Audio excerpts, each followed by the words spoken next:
schedule here. You've been through this, I think, by my calculations, 5 times. This may be your 6th time, correct? No, fifth. Fifth time, This is okay. fifth time. So you know the routine. You have a few minutes to give a brief opening statement. I think all the committee members would really appreciate maybe hearing something that we have not read in your application, because I assure you everyone's read your application, and then the committee members will probably have some questions for you. I'm Sam Bookhardt. This is my 5th try. I'm just as excited, just as hopeful, and just still determined. What's not in the application is the fact that even though I have tried numerous cases, civil cases and criminal cases, I think for a circuit judge, and as I think about that position, what would one need to be qualified to make that leap to be a circuit judge?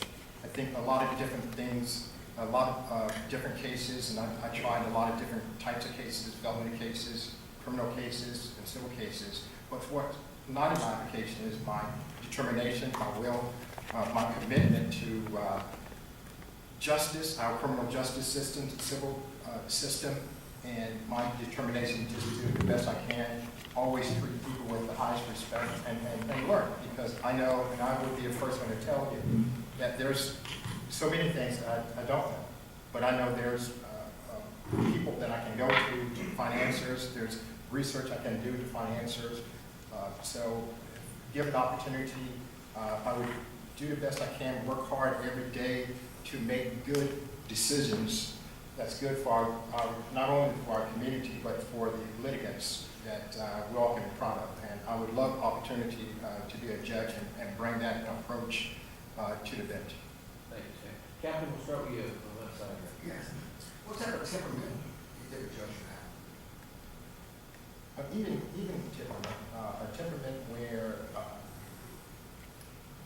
when the parties are at it in a very tough case and going back and forth, the judge should have a temperament where the judge can, confuse, settle everything down, so the party can really feed off the judge. Because I think sometimes if the judge may not have that, it can, escalate to something bigger than what the parties may have started. So I've seen some awesome judges that had great temperament, and it spread throughout the courtroom among the parties. And that is the type of judge I would be, have an even temperament regardless of the circumstances. And I think the situation I've been in the last 21 years I've been practicing, I've been in some tough situations, and I think my temperament been consistent throughout my practice of law, not only in the courtroom, but outside the courtroom. Jeff? I just got to make a comment, Sam. You look way older than me now with that beard. I always thought you were like, my younger brother. You look well. Sam, you and I go back. We've had cases together. I unequivocally, you are the consummate gentleman and professional, and like most, if not all of the bar attorneys, it's a pleasure practicing law against you because of who you are and the way you conduct yourself. Has there been any in the last, say, 3 to 6 months, and I know you practice, or anything new that you're doing in your practice area than the usual stuff that you and I have had together, and it's in your application?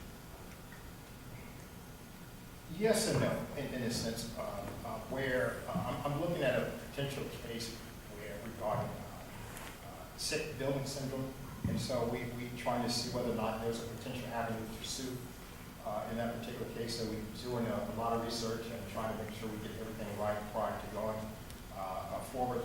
It's would be against the federal government, where we submit Form 95, which is in a state court. We do notice of claim. The notice of claim on the federal government side, we submit Form 95 as to get notice of claim. And so we're going through that process and trying to learn everything we need to do and make sure there's a appropriate claim before going forward.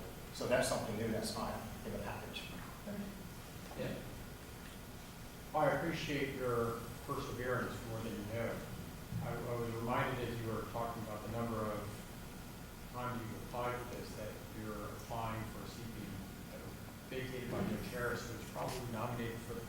ACA 7 times before he received the appointment. What should the commission think about as far as the difference or things that you've learned since the first time that you've applied up until now that would push you over to the council? Yeah, I thought about that too, and the more I think about it, the cases I have tried, cases I worked on, cases I settled, probably gave me insight on things that I would need if I'm selected to be a judge. And so all the things that happen in between the cases I was a part of would help me. And then also, like I said before, even though this may be the fifth try, whatever try it is, I can truly tell you that I'm just excited like it's the first one. Tommy? So nice to, I'm sorry, did you? No, you. Oh, okay. It's so nice to see you again, and I do appreciate you have applied again for this spot. You mentioned during your opening all of the qualities that are important for this position. Why is it that you have this strong desire to be a judge? I would like to use not only my background, but my skills, what I've learned through the past 21 years in practicing law, criminal cases and civil cases, and what I know and learned in life in general, in making good, tough decisions, coming from, I think, a very quality family, and know how family is. And when you think about family, the community, and our system of justice, I just would like to use what I know and my knowledge in the law to be a judge, to have a further positive impact on the people in my community, people that come in front of me. And I just would like the opportunity to be able to do that. And I do think, and as I think about their question, I'm always in I think I'm in a position right now because now I own my law firm. I was with a big firm earlier. We had like 50 employees. I was a partner, and I started my own law firm approximately 3 years ago. And I seen the positive impact, not only I have it now, but back then too. But I get to see that more.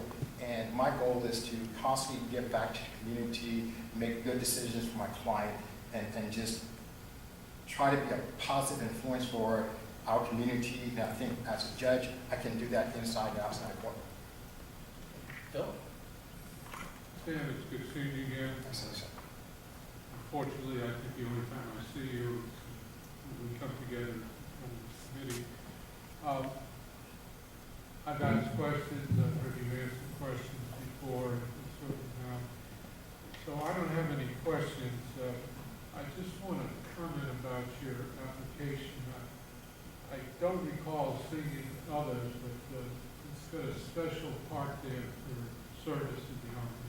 Yes, sir. And to that extent, at least you and I have some of the same experiences, so let me congratulate you and thank you for the service you did many years ago. Yes. However, I see in your presentation here today a hint of that same service, just in a different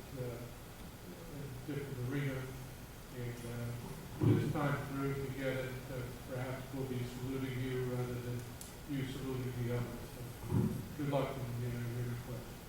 And thank you very much. And can I take pride in that. I was 17 when I joined the military, 6 days out of high school, and it was one of the greatest experiences I've ever experienced. It's nothing like, I never put on a police uniform, but anyone that served, when you put on the military uniform, there's nothing like it. David? Sam, I see and respect a lot that you have both a significant amount of background in civil and criminal, and I think that brings a lot to the table. So my question is, it's very different being a civil judge and being a criminal judge, being in front of those divisions, those dockets.